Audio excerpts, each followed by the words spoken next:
Hello, it's time for video reaction number 5, aka the last one, aka the greatest one, aka we're talking about weeks, I think 13 and 14, the reading and supplemental reading. So let's get into this. For week 13, I think, we had a couple chapters of Andrea Ritchie's Invisible No More, and then the Agnes reading. So first things first, I want to talk about the Agnes Goes to Prison optional reading, mostly because out of the reading for that week, it was the one that stood out to me the most. I'm gonna be honest, I don't often think about the transgender experience in prisons. The only time I do is after I read a headline, because the only time the media talks about that at all is if, you know, a male goes to prison, and then when they get there, all of a sudden they're like, oh, I'm transgender, and they want to go to the female prison, and there's a whole political argument about that. That's the only time I've ever thought about this. And so it was nice to go from that highly political lens into seeing this study that was conducted, you know, the study that was done, where they've had like data from like 300 transgender inmates in California prisons. So it was a very refreshing perspective. I learned a lot. One of my main takeaways is that prison is supposed to keep the inmates safe, and they're still human with human rights. They're still humans with human rights. So prisons how to feed them, security and all that, medical stuff, and police. The police in the prisons, you know, have a responsibility to keep the inmates safe. But what I felt reading that document was that they don't do a really good job at that. I felt that transgender women in male prisons, they seem more susceptible to things like violence, harassment, which is obviously bad, and I just think that the system could do more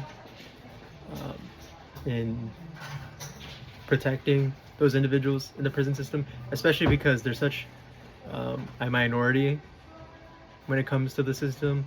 I'm doing another project for some other class, and I had to talk about the California prison population. It's like, if I remember correctly, it's like 80K or 90K or something like that, and you know, a small minority of them are transgender. So I feel like the system should do a better job at protecting them, because it seems like they are very susceptible to some violent things. Okay, as for the book reading, what I want to talk about was the policing gender lines. For the most part, can't disagree with anything. A lot of what I read was similar to the video we watched in prison either this week or last week, I forgot.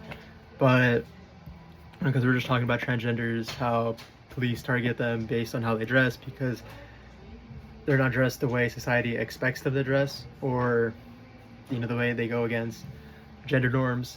And because of that, they're very susceptible to bias by the police, and a lot of times police will arrest them and charge them for, you know, things like prostitution or whatnot because of the way they're dressed or the items they're carrying, which is, you know, pretty BS.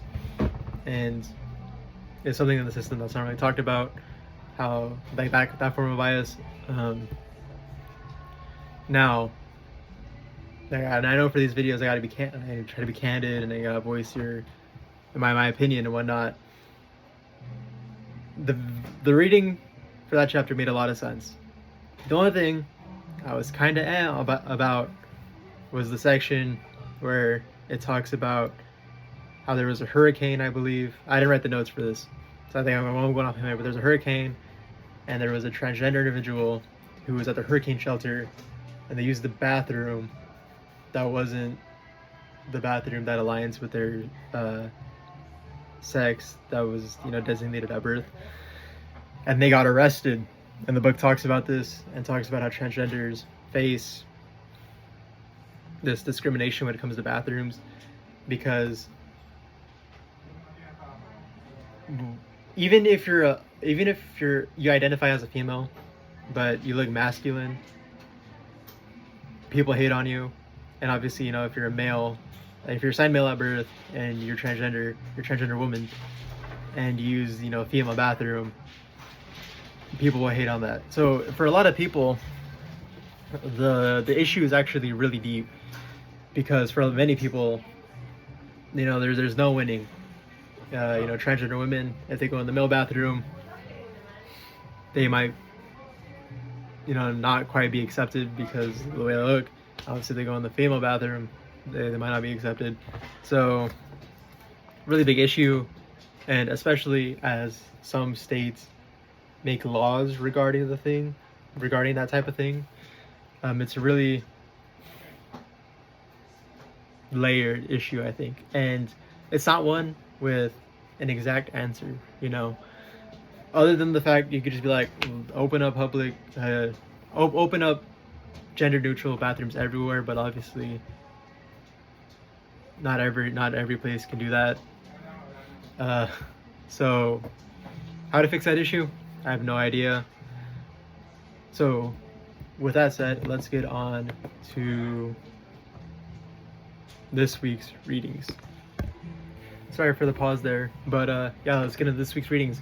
First things first, chapter 10, Resistance, Andrea Ricci's work. What stood out to me about this chapter was how much sense it made.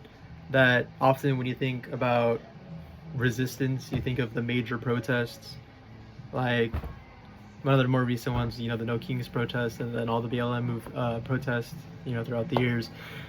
That's when you think about resistance. You think of those big things, at least I do. But the book makes a great point where most of the resistance comes from everyday things, like speaking up, creating an encounter, refusing unlawful treatment, or, you know, just speaking up when you see someone, you know, being discriminated against. So honestly, reading that book, I'm sorry, not reading the book, well, yeah, but reading that chapter specifically gave me a lot of hope, because oftentimes in class I'll be learning about a concept, or I'll be reading these books, and I'll be learning about things, and I'm just kind of sitting there and it's like, well, what am I supposed to do? I know I'm just one person, but, or, you know, what is, like, I think about other people, like, oh, you know, I'm probably not gonna be discriminated against and go through these things that are mentioned in the book, but for someone else, like, when that happens to them, like, what are they gonna do? I think about these things. So it's really comforting to be like, you know, just to read it and be like, yeah, you know, at the end of the day, some of the best resistance you can do is on the very personal level. And so that one instills me with a lot of hope that, you know, things can get better. And I believe this is the last thing I wanted to talk about. No, second to last thing I wanted to talk about was Binea Silva's the chapter 10, racism in pandemic times. Okay, let's talk about sorry, I lost my train of thought. Yeah, one thing that the main takeaway was how the pandemic didn't create racial inequality, it just exposed it. And when we look at the stats, the disproportionate amount, how, you know, minority groups died at a disproportionate amount. There was errors in the help they received, and just overall, because racism operates on a systemic level in many institutions, whether, you know, be medical or education, obviously the police, we talk a lot about that. This chapter just really shows how exposed discriminated groups are when, you know, something huge like a pandemic happens. And I'm sure that there are similar things happen to this when it's a natural disaster. Like when I think of hurricanes, you know, this makes me wonder, when a hurricane hits Florida, is the issues caused from the hurricane even everywhere, or is it certain minority neighborhoods that receive the brunt of the issues? Oh, that was my thoughts on that chapter. Finally, last chapter 11, no excuses.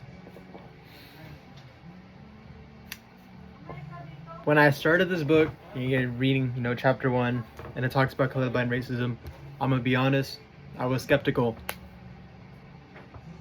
because at the time I was like, colorblind racism, never heard of this, don't know what this is about, and just reading through chapter 1, you know, I was, like I said, I was skeptical. I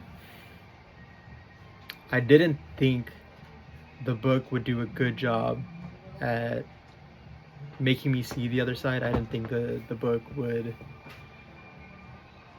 be as persuasive as it is, because in the beginning I was like, colorblind racism, like, I don't think I could agree with this. This just seemed like an overreach, you know, an over assumption, and I don't think that I'll be able to agree with a lot of Silva's work. But actually, now that I'm at the end of the book, I got to read through all the chapters, and he really describes all the systemic stuff, and you know how colorblind racism ties into all these